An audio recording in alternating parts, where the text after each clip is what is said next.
자, 오늘 본문은 인류 역사상 가장 두려운 심판의 기록인 동시에 한 영혼이라도 더 건져내시려는 하나님의 처절한 사랑이 담긴 내용입니다. 아브라함의 중보 기도를 들으신 하나님께서는 죄악이 가득한 소돔을 멸하시기 전에 그곳에 머물던 롯과 그의 가족들에게 피할 길을 열어주십니다. 우리가 사는 이 세상 역시 겉으로는 화려해 보일지 모르나 영적으로는 심판의 불길이 임박한 소돔과 다를 바가 없습니다. 오늘 말씀을 통해 우리는 과연 무엇을 의지하며 어디를 향해 달리고 있는지 스스로를 점검하고 멸망의 도성을 떠나 하나님이 예비하신 생명의 산으로 나아가는 은혜가 있기를 바랍니다. 자, 그러면 생명의 보존을 위한 우리의 자세 무엇이겠습니까? 첫째로 하나님의 엄중한 경고를 영혼의 울림으로 받아야 합니다. 천사들은 소돔의 심판이 임박했음을 알리며 롯에게 가족들을 성 밖으로 이끌어내라고 강력히 촉구를 합니다. 이에 롯은 다급히 사위가 될 사람들에게 달려가 하나님의 심판을 선포합니다. 14절 말씀 다시 보세요. 14절 여기 있나? 여기는 없지. 여기는 없어. 14절 여기 있을 거예요. 여기 14절 같이 한번 읽어요. 시작. 롯이 나가서 그 딸들과 결혼할 사이들에게 말하여 이르기를 여호와께서 이 성을 멸하실 터이니 너희는 일어나. 그의 사위들은 롯이 뭐라고 그런 거예요? 이곳을 떠나라 그렇게 얘기한 거예요. 그 말에 롯의 사위들이 보인 반응이 뭐냐는 거예요. 그 반응이 뭡니까? 자, 맨 끝머리 후반절 보니까 그의 사위들은 어떻게? 농담으로 여겼더라. 여기서 농담이라는 말, 이 말에 해당하는 차하크는 비웃다, 놀림감으로 삼다 등의 뜻을 가지고 있습니다. 히브리어, 이 차하크가 그렇다는 뜻입니다. 이 사위들의 눈에는 지금 당장 아무 일도 일어나지 않는 이 평온한 밤이 영원할 것처럼 보였습니다. 그들에게 하나님의 말씀은 생사를 가르는 그런 경고가 아니라 노인의 망령된 소리나 실없는 농담처럼 들렸던 것입니다. 이것은 영적 감각이 완전히 마비된 상태를 보여주고 있는 것입니다. 역사적으로 큰 재앙이 닥치기 전에는 반드시 징조와 경고가 있습니다. 1912년 타이타닉호가 침몰하기 전에 인근 선박들은 무려 6번이나 빙산 주의보를 보냈습니다. 그러나 타이타닉의 통신사 뭐라 그랬어요? 시끄러워. 나 지금 승객들의 안부 메시지를 보내느라고 내가 정신이 없다. 바쁘다. 나 방해하지 마. 마지막 경고를 묵살했어요. 어떻게 됐습니까? 결국 그들은 가장 안전하다고 자부했던 배 위에서 가장 비극적인 최후를 맞이했습니다. 영적인 경고를 무시하는 자도 똑같은 결말을 맞이하게 되는 것입니다. 오늘날 우리 사회도 하나님의 심판과 주님의 재림을 이야기하면 시대에 뒤떨어진 소리나 또는 겁을 주는 농담으로 치부하곤 합니다. 그러나 성경은 분명히 말씀합니다. 노아의 때에도 사람들은 먹고 마시고 장가들며 심판의 경고를 비웃었어요. 혹시 우리 믿는 자들조차도 하나님의 말씀을 주일 예배당 안에서만 유효한 좋은 교양 강의 정도로 여기고 있지 않은지 깊이 생각해 볼 필요가 있는 것입니다. 하나님의 경고는 우리의 길을 즐겁게 하는 농담이 아니라 우리 영혼을 살리는 마지막 비상벨인 것입니다. 세상을 향한 집착을 내려놓고 하나님의 엄중한 말씀을 두렵고 떨림으로 경청하며 그 경고를 영혼의 울림으로 받으시기 바랍니다. 아멘. 자, 둘째로 머뭇거리며 지체하는 우리를 강권적으로 이끄시는 자비를 신뢰해야 할 것입니다. 동틀 무렵 천사들은 롯을 더욱 재촉을 합니다. 그러나 16절 보면 인간의 연약함이 그대로 드러납니다. 16절 같이 읽겠습니다. 시작. 그러나 롯이 지체하네 그 사람들이 롯의 손과 그 아내의 손과 두 딸의 손을 잡아 인도하여 성 밖에 두니 여호와께서 그에게 자비를 더하시었더라. 자, 16절 어떻게 시작합니까? 처음에 보니까 그러나 롯이 지체하네. 롯은 소돔의 죄악을 알고 있었고 심판도 믿었지만 막상 그곳을 떠나려니까 그동안 쌓아올린 재산, 명성, 안락한 삶의 터전에 자기 발목이 잡힌 거예요. 머리로는 떠나야 하는 것 알았지만 발이 떨어지지 않는 영적 지체 현상에 빠진 것입니다. 누구 닮았어? 우리가 그런 거예요. 저도 알죠. 나도 알아요. 그런데 뭐냐? 아는데 왜 행함이 없어? 왜 사람이 그 모양이란 말이지. 나는 이렇게 아무것도 안 되죠. 그러니까 안 되지.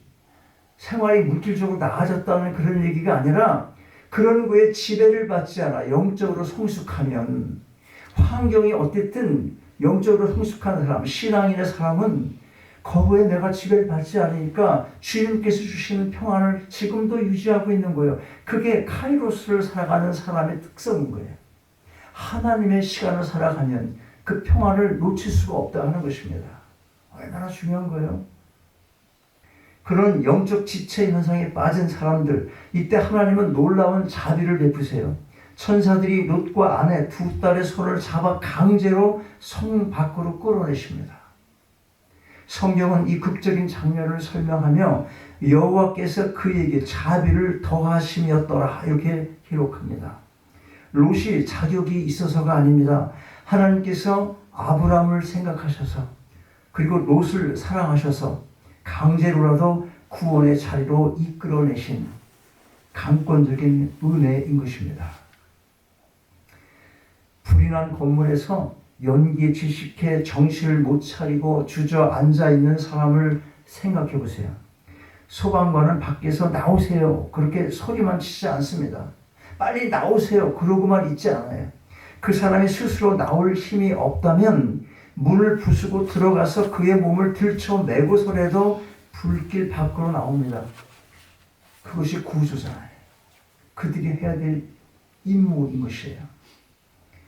롯의 가정을 이끌어내신 하나님의 손길은 바로 우리를 살리기 위해 수치와 고통을 무릅쓰고 십자가를 지신 예수 그리스도의 강렬한 구원의 손길과 같은 것입니다. 우리가 오늘 이 자리에 나와 예배 드릴 수 있는 것은 우리의 믿음이 좋아서가 아닙니다. 세상이 너무 좋아 주저앉아 있을 때, 죄의 유혹에 빠져 지체하고 있을 때, 머뭇거리고 있을 때 하나님께서 고난이라는 도구를 통해서든 성령의 강한 감동을 통해서든 오늘 교회 안 나오면 목사님이 신경 쓰겠지, 화를 낼지도 몰라. 그래서이든 우리 손을 하나님께서 잡아 끄셨기 때문인 것입니다. 때로는 내가 계획한 일이 틀어지고 세상적인 안락함이 깨지는 것이 마음 아플 수 있지만 그것은 우리를 소돔에서 끌어내시는 하나님의 거친 사랑의 손길일 수가 있습니다.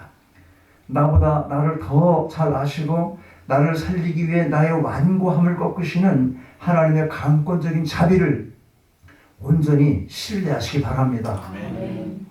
실제로 뒤를 돌아보는 미련의 끈을 완전히 끊어내야 하는 것입니다. 자, 17절 말씀 보세요.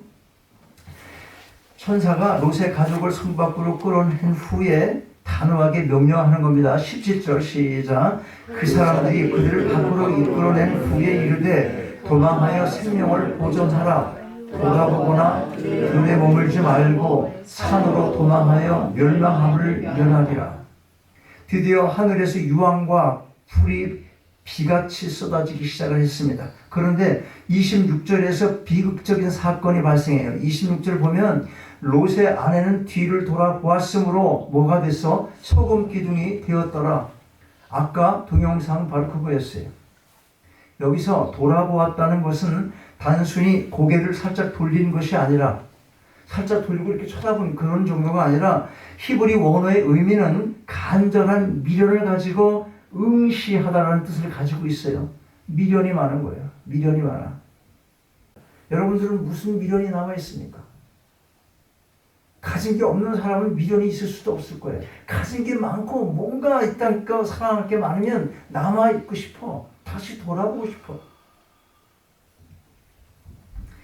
그녀의 몸은 비록 소돔을 빠져나왔지만 그녀의 마음과 가치관은 여전히 불타고 있는 그 소돔의 보물 상자와 화려한 집들에 묶여 있었습니다.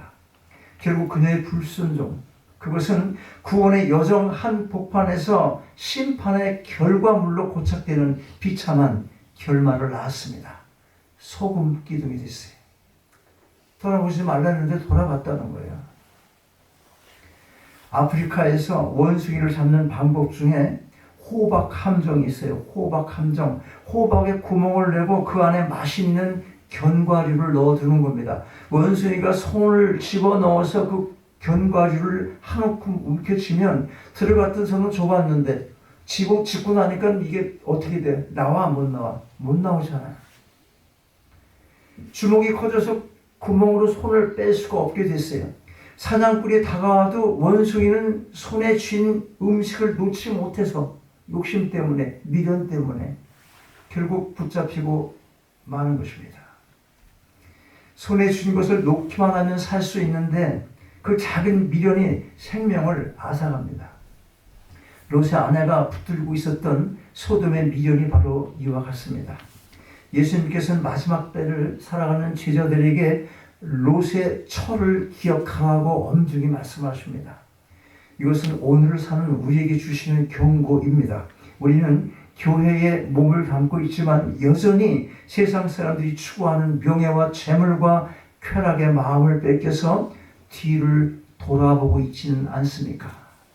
신앙은 과거에 제약된 습관과 가치관으로부터 완전히 결별해야 하는 것입니다. 구원은 시작되었으나 여전히 세상에 양다리를 걸치고 있는 태도는 우리를 영적인 소금 기둥으로 만들 뿐입니다. 이제는 세상에 대한 미련의 끈을 완전히 끊어내고 오직 우리 앞에 놓인 표대이신 예수 그리스도를 향해 나아가시기 바랍니다. 아멘. 자, 정리합니다. 여러분, 소돔과 고모라에 내린 불심판은 결코 박물관에 갇힌 옛날 이야기가 아닙니다. 그것은 오늘날 우리가 발을 딛고 살아가는 이 세상의 종말을 미리 보여주는 예고편입니다. 하나님께서는 지금 이 순간에도 우리에게 말씀의 경고를 보내시며 머뭇거리는 우리의 손을 이끌고 계십니다. 우리는 소돔의 화려함에 눈이 멀어서 하나님의 말씀을 농담으로 여겼던 롯의 사위들의 어리석음을 반복해서는 안 될 것입니다. 또한 내 힘으로는 도저히 빠져나올 수 없는 죄의 수렁에서 우리를 강권적으로 건져내시는 하나님의 자비로운 손길에 우리 자신을 온전히 맡겨야 할 것입니다. 무엇보다도 소돔을 떠나면서도 그곳에 둔 보물의 마음을 빼앗겨서 뒤를 돌아보았던 롯의 아내, 우리가 밟는 교사로 삼아야 할 것입니다. 여러분, 뒤를 돌아보는 자는 하나님의 나라에 합당하지 않습니다. 우리는 이 멸망할 도성을 등지고 이 세상을 등지고 생명의 산, 은혜의 산으로 달려가야 합니다. 여러분의 시선을 세상의 허탄한 것에서 돌려서 영원한 하늘나라에 고정시키기 바랍니다. 그리하여 심판의 불길 속에서도 넉넉히 구원받아 주님과 영원히 동행하는 여러분 모두가 되시기를 주님의 이름으로 축원합니다. 아멘. 아버지 하나님, 오늘 롯의 가정을 통해 우리 자신의 영적 주소를 돌아보게 하시니 감사합니다. 세상의 안락함과 화려함에 취해 여전히 세상을 사랑하여 머뭇거리며 지체할 때마다 주님의 강권적인 손길로 우리를 붙들어 예배의 자리, 은혜의 자리로 인도하여 주심을 기억하며 이제는 결단하게 하옵소서. 롯의 아내처럼 뒤를 돌아보며 세상의 미련에 붙잡힌 소금 기둥의 신앙이 아니라 앞에 있는 표대를 향해 달려가는 살아있는 신앙인이 되게 하옵소서. 우리의 마음속에 남아있는 세상의 찌꺼기들을 성령의 불로 채워주시고 하늘 소망을 품고 오직 주님이 예비하신 생명의 산을 향해 끝까지 경주하는 믿음의 용사들이 다 되게 하여 주옵소서. 우리 구주 예수 그리스도의 이름으로 기도하옵나이다. 아멘. 일어나셔서